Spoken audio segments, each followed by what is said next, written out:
Hey everyone, what's up? It's Katizi here, back with another video, and today I just wanted to make kind of an informal video, just talking about my overall 3.15 impressions and what I think about it and the impact of 3.15 on Toxic Rain or TRCA in general. So, without saying, I'm pretty bummed out with 3.15. I think it really sucks. Basically, everything was nerfed by around 30 to 60% of its damage, with some of the greatest defenders being Cold Dot and Slams.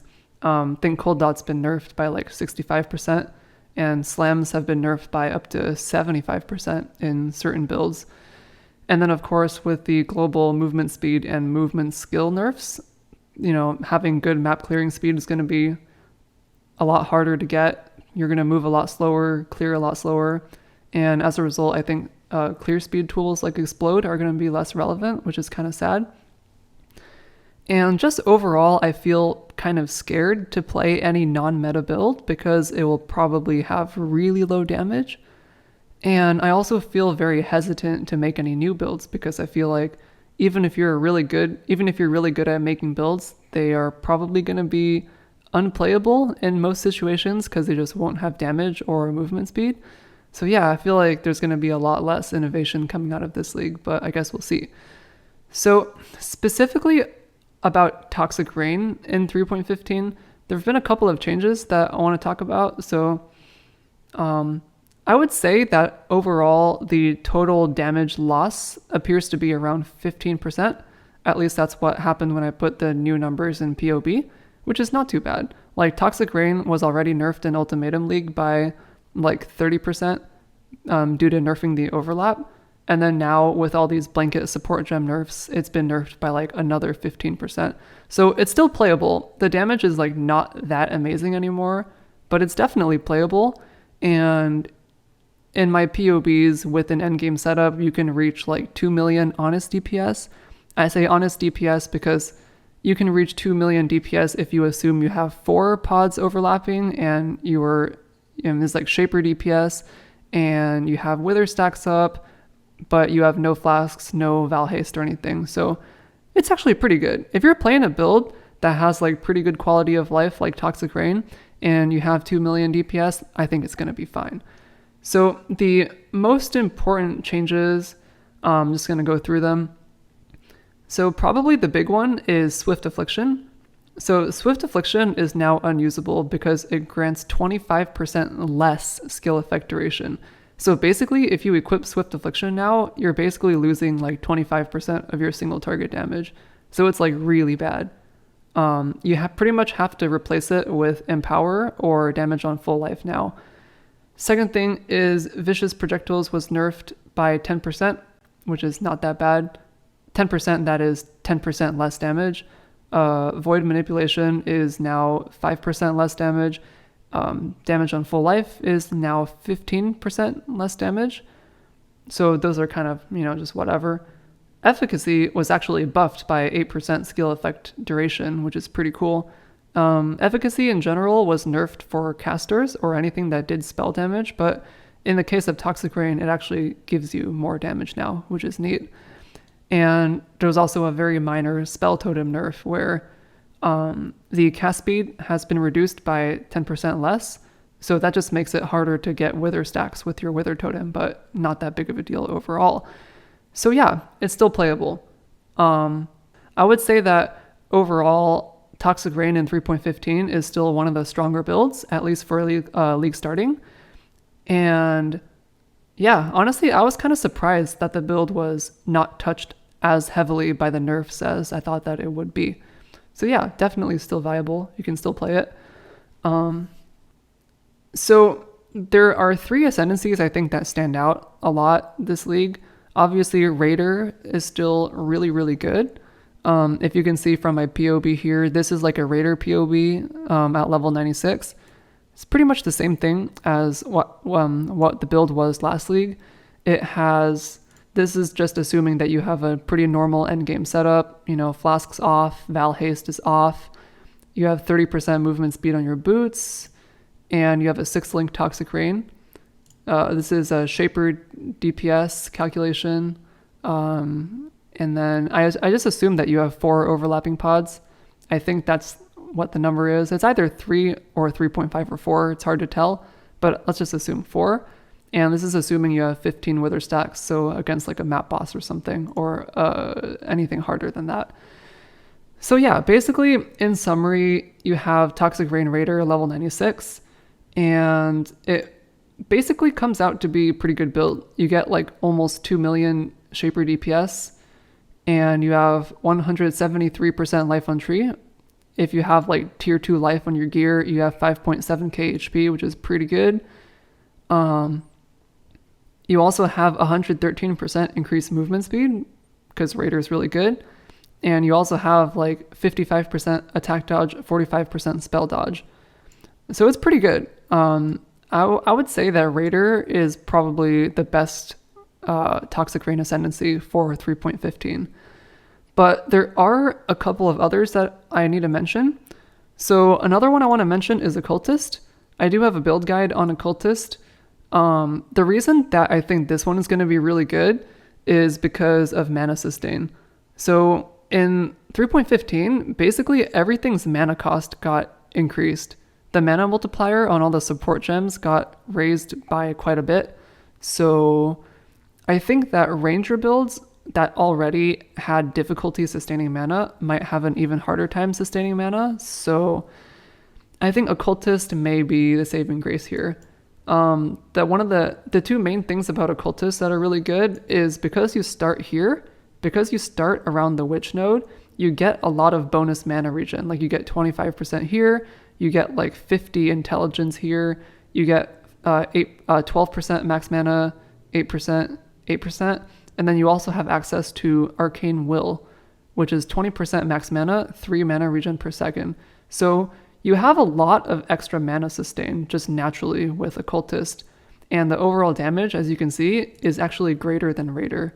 So I think it's pretty good. I think Toxic Rain Occultist is going to be really good. The only worry that I have with Toxic Rain Occultist is movement speed. So with Quicksilver and not Quicksilver, with like Flask movement speed being nerfed, and with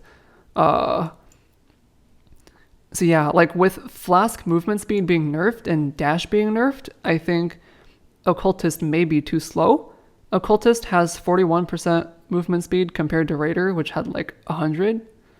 So yeah, although if you put on a Silver Flask, you have 60%, but then it's still 50% less movement speed than Raider.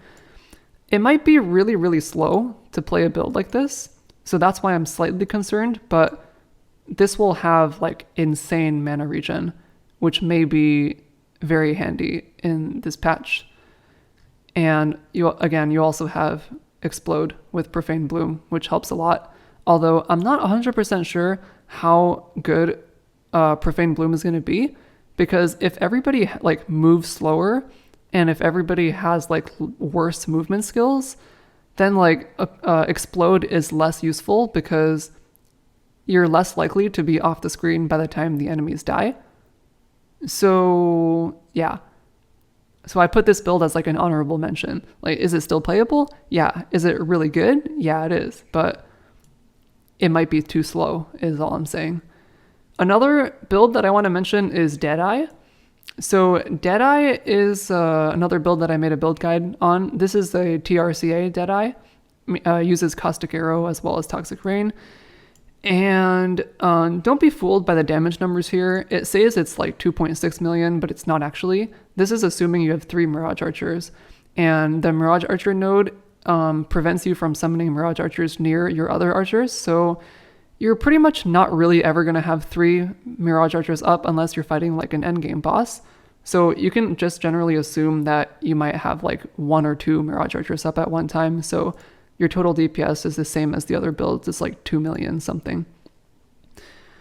So this build I want to talk about specifically because one of the things that 3.15 did was they reduced the gap between like utility supports and damage supports.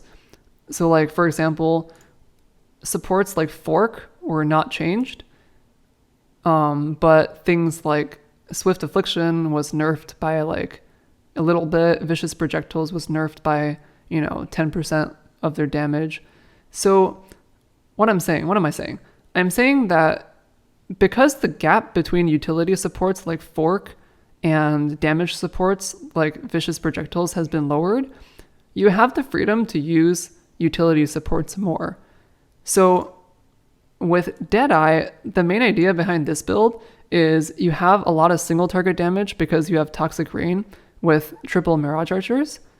And then you also have really good clear because you can run a Caustic Arrow with Fork support. And then from your Ascendancy, you get 2 additional projectiles fired and you get projectiles chain 1 time. And they also have a chance to chain when colliding with terrain. So basically the idea behind Deadeye is you have really good single target and then you have really good clear, because a Caustic Arrow that fires 3 shots and it chains and it forks is like insanity for clearing. It's like actually insane. So I think Deadeye is going to be pretty good as well. And then you just take 2 extra nodes here to get 30% increased chaining range. Everything else is pretty much the same. Another thing I should probably mention with Deadeye specifically is Wind Ward. So the way that Deadeye works is by default, you have a Tailwind that is 8% action speed. And then every time you cast a skill, you gain 1 Gale Force up to 10. And at 10 Gale Force, you get 20% Tailwind. So basically you want to put something on left mouse button and you want to attack a bunch of times and like cast a bunch of stuff to get a bunch of Tailwind. There is a node here called Wind Ward, which whenever you get hit, you lose all of your Gale Force, but it causes you to take less damage. I'm not 100% sure this is worth it. I was just thinking like, if I get hit for like 1 damage and I have 10 stacks of Gale Force, I'm going to lose 12% action speed. So basically, if I get hit for 1 damage, that 1 damage basically applies a hinder on me that does 12% reduced action speed, which is like terrible, right? So I was thinking like, maybe it's not worth it to get Wind Ward. If you don't get this node, you can always guarantee that you're going to be at like 8, 9, 10 stacks of Gale Force. So like you have a lot more consistent DPS and movement speed. But then again, the percent less damage taken is also pretty good. So I don't really know. I have mixed feelings about this node. Yeah, I don't know. Also, you kind of need all this other stuff if you want to play TRCA Deadeye. If you're going to play TR Deadeye, then you don't need Ricochet. If you're just doing Toxic Rain, you can take Wind Ward and then Endless Munitions this way and just not take Ricochet. That works. But for me, one of the biggest things about playing Deadeye has always been Caustic Arrow, because I think it's just so insane that you can get a 3-shot CA with chain just from your Ascendancy. So yeah, that's kind of just my rambles on Deadeye. So yeah. And then I guess I should also talk about Pathfinder and Trickster. So I think that Trickster is still out of the meta. It's just kind of slow.